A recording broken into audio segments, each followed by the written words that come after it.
no Skyping. OTM straight out them, I'll be the livest. Oh, you already know how we rockin', man. It's your brother from another mother, Kobe Lee in the building, bringing you the all-new Philly Cat podcast. If you're new to the show, let me give you a little bit of a rundown. I'll be talking to Eagles. I'll be talking to Sixers. I'm sprinkle in a little bit of the Phillies, but I damn sure ain't talking about the Flyers. Hope everybody feeling good out there. Hope you ain't worried about the mule going blind. In other words, be in control of the things that you can control. Don't let the things out of your control you. Okay, so let's get down to the nitty gritty, man. The Sixers got stomped out by the Mavericks last night with the final score 107-98. I mean, this was a weird game. I mean, in the first quarter, we was putting in work. You know what I'm saying? It looked like this was gonna be one of them games that Joe Embiid probably had like a 40 burger, whatever the case may be. But unfortunately, one of the courts, the rims had got off balance. They got broken, and it was off balance and all that. So we had to wait like an hour and 10 minutes for them just to take that court down, bring in another court, and put that court back in. We was like a damn near 2 hours in, and we still in the first quarter with like 6 minutes left. So the teams had to end up shooting around, warming up, all that, and then when they finally started, and B went back to the line and all that other stuff. But it's no excuses, man. At the end of the day, it's no excuses. I mean, where do I even start? Let's just start with Luka Doncic, man. That boy ain't no joke. That boy ain't no joke. Matisse Thybulle ain't have nothing on him. I mean, we couldn't do anything to stop this boy. And really, we didn't try much. I mean, we tried to do a little double team, but at the end of the day, we could have went zone or something. We could have did something to get the ball out of his hands, but defensively, the schematics was just piss poor again. I mean, we talking 33 points, 14 rebounds, 15 assists. I mean, a 30-burger triple-double is just insane. You know what I'm saying? We couldn't stop none of the people that was there. Reggie Bullock. He had a 20-piece. A 20-piece McNugget. And then you had Jalen Brunson with 19. That's basically a 20-piece. Powell with 14. Finney Smith with 13. I mean, guys were just getting it in. They couldn't be stopped, man. We didn't defensively. We was just lackadaisical, just not aware. It was just, what were we doing on defense, Doc? But before we get to all that, I mean, they were missing what? They were missing Porzingis, Hardaway Jr., and the boy Keebler. So they were down 2 big men, right? They were down 2 big men, and they still out-rebounded us. I mean, points in the paint, Mavs 46 to Sixers 44. Second chance points, Mavs 19 to our 12. Rebounding, 40 rebounds to our 36. They had 11 offensive rebounds to our only 6 rebounds. I mean, it was horrible. In the first half, we were up, 63 to 53. So we were up 10 at the halftime. Even in the second quarter, we were up 16 points. But you want to know what happened? J. Kidd said, look, when we come out in this third quarter, we're going to run zone. And that's exactly what they did, and they executed. And y'all already know, Doc Rivers, he has nothing for the zone. Nothing. No adjustments, nothing. I mean, every time we play against the zone, we struggle, we lose. I mean, this was just a horrible loss. This guy, Doc, have these guys passing the ball around the perimeter and no one engaging, no one penetrating the seams of the zone. You penetrate the seams of the zone, and then you kick it out, and you swing it around and have the defense rotate. That's what you do. You don't try to pass it around on the perimeter, this east and west offense, and then trying to get Embiid into the low post. That's what the zone is for, to stop Embiid from getting in the low post. I mean, speaking of Embiid, just another night, just another day at work for him. 27 points, 13 rebounds, 4 assists, 2 steals, 3 blocks, 7 of 17 from the field, 2 of 5 from the 3-point line, 11 of 14 from the free throw line. I mean, Embiid, at this point, I don't really have, it's nothing. Let's just put Embiid over there for a second. You know what I'm saying? Because it's just horrible, man. I feel bad for Embiid. You know what I'm saying? Maxey, the young boy on the block, you know what I mean? The young boy that's in the Kool-Aid and basketball is the flavor. 18 points, 2 rebounds, 6 assists, 7 to 12 from the field, 4 of 4 from the free throw line. Maxey balled out. I mean, but at the end of the day, the Mavs had what? 15 more shots than us? The Mavs had 15 more shots than us. What was going on? I mean, Tobias Harris didn't have a bad shooting night, but just didn't shoot the ball enough. Why? Because of that zone. That zone, we were looking like chicken. We were looking like chickens with our head cut off. We was looking like a deer in the headlights. I mean, every time the zone come on, people just get scary. They get scary. Why? Because we don't have guys that can put the ball on the ground. The only guys that can put the ball on the ground is Joel Embiid, Tobias Harris, Maxey, Steph Curry. Steph Curry, yeah, he can put the ball on the ground. He comes around the pick. He only shoots the 3 or the mid-range shot. Steph Curry never takes the ball to the rack. He never takes the ball to the rack. I mean, it's impossible. You're one of our greatest free throw shooters. You're one of our best free throw shooters on the team, and you didn't even make it to the free throw line. Let's see. The only people to make it to the free throw line again was only 4 people, which was Joel Embiid, 11 for 14, Maxey, 4 for 4, Tobias Harris, 1 of 2, and Thibault was 1 of 3. Thibault, I mean, give him up, man. It's time for him to be packaged with Simmons, and we need to go get Harden because this is out of control. I mean, at this point, we're not winning with this team.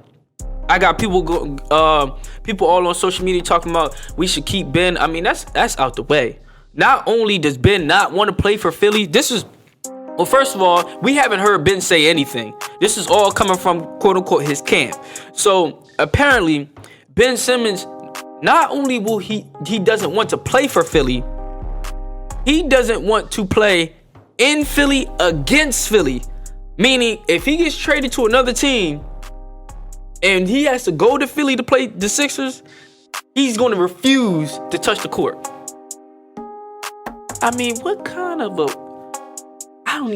I can't even say that right now. What kind of a player are you? Are you serious? You don't even want to play against us? If I got traded from a team, every time I play that team, I'm trying to drop 30. I'm trying to drop 100. Why are you're scared? The reason why he don't want to play in Philly, period, is because he's scared of the fans. At this point, that's what it's looking like, my brother. It's looking like you're terrified, you're petrified of the fan base. Because you're gonna get booed out. You're gonna get booed out the stadium. I mean, I don't even know what to say with Ben Simmons. We missed on that. At this point, we could call that he's a bust. At this point, I mean, he's a bust. Steph Curry, 4 of 9 from the field, 11 points, 3 rebounds, 3 assists. Danny Green, 4 points, 6 rebounds. We're not paying you to get rebounds. We're paying you to be a knockdown shooter. Speaking of your shooting, you were 0 for 5 from the 3-point line. You know what we call that?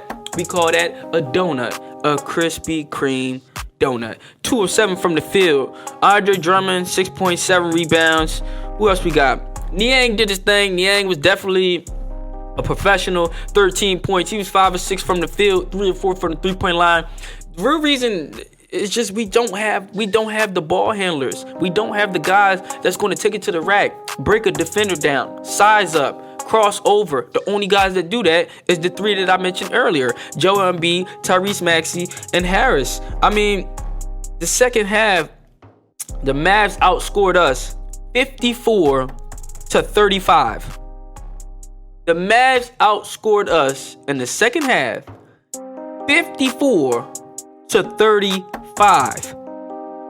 When J Kidd came out with that zone, we had no answers for it.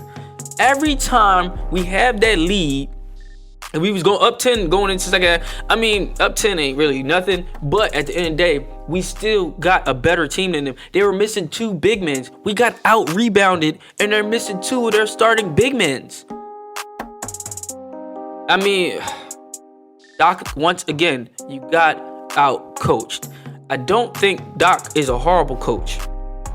Just let me make that clear. He's not a horrible coach. But at the end of the day, if we do get Harden, I don't even know if we can win with him. Because just schematically, man, you're going to have to change up this offense. You're running the same thing Brett Brown is running. What is the difference between Brett Brown's offense and Doc Rivers' offense? I mean, the only real difference is the players and the fact that we don't got Reddick coming off those threes and shooting those wild little threes to knock them down, or Bellinelli. That's why you don't see that. But other than that, they're running the same thing. And then now Joel Embiid is just in his prime. So, I mean, he's looking definitely different. So, I just don't know what to do. Like, I don't know what to do with this team. We have to make a move, Daryl. Look, we're 5 days away. 5 days away, we have to make a move. I mean, Isaiah Joe last night, basically a donut across the board.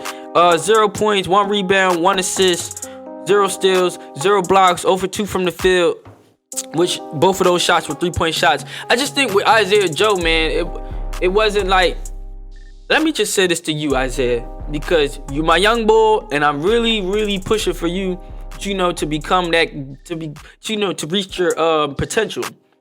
Isaiah, take the spot. You're better than all those. You're better than Shake. You're better than Korkmaz. You're better than all them. I can see it. You're better at defense. You can shoot better than them boys. You can put the ball on the ground. Take it. Stop playing. Go in there and go get your shots. You, me, and you both know 2 shots is not enough for you. Go take it. Teams can't beat you. You know what you doing, man. You balled out in college. Don't act like this is new. Take it. Don't worry about Doc. Don't worry about all that. If he bench you, he bench you. But when you step on that court, you go ball out. I need more than 2 shots from you, my brother. You know what you can do. At least 6 minimum. At least. So, you know what I mean? The Sixers is averaging 42 rebounds a game. We're dead last. We're dead last, and we grabbed 36 boards. So we grabbed 6 boards under the dead last number. So that was just horrible. I mean, what else? Like, it's just, we got beat out all around the board. Luka Doncic was looking like Larry Bird. I mean, even better than Larry Bird. I mean, I think he's like 10th on the list in triple doubles. I mean, he's only like 24 years old. I mean, the guy, Luka, man, how did we miss out on that? I mean, god damn, we got Ben and we ain't get Luka. You know what I mean? Harden rumors. You gotta go get Harden. I mean, and let's just think about this though. If Harden was, if we traded Ben for Harden and whatever deal, whoever else came with that, since Ben is saying he's refusing to play in Philly, that would mean, let's say we play the Nets in the playoffs. That would mean away games for the Nets and Philly, Ben wouldn't play. So they will only have Kyrie and Kevin Durant, right? But on home games, they will only have Ben Simmons and Kevin Durant, and Kyrie wouldn't be able to play because he can't play in New York. I mean, you can't run no team like that. You can't just be switching playing musical chairs with players. I mean, you can't win no championship like that. And that's the reason why Harden wants out. In my opinion, he don't want to be there. He want to come over to a team where it's stable and they're ready to win a championship. This team is ready. We just need that one more superstar, man. Because we know Harden ain't better than Joel Embiid. It's still going to be Joel Embiid's team. But we need Harden to be that second guy. If you can make Harden be the second guy, I feel like when he's playing with Kevin Durant and Kyrie, sometimes he might drop down to that third. We don't need you dropping down to the third, my brother. We need you going from either the second option to the first option. So, we play Chicago on Sunday. We 2-0 against Chicago. So, we'll see what's going on with that. We still in the 3rd seed. We still holding that spot for right now. But we got to get it together. Because right now we on a 2-game losing streak. We should have beat the Wizards. I don't know how we lost to them with no Bradley Beal, no Thomas Bryant, and once again we got out-rebounded by them. I mean, George Niang, you're a power forward, correct? You had 0 rebounds? my dude, you gotta at least have five a night, and you gonna be playing all these minutes. What are you doing? I mean, I don't like Niang. I'm not. He's a professional, but I don't really like Niang. On the fact that, yeah, you're a knockdown shooter, but your defense ain't no damn good. You can't run around with them boys. And on top of that, you're not rebounding the ball. That's what we need. We need shooting and rebounding from you, not just shooting. Not because you're not playing defense. So let me know what y'all think in the comments, man. It's your brother from another mother, Kobe Lee in the building, signing out. And until next time, folks, T-Roy, take us home. They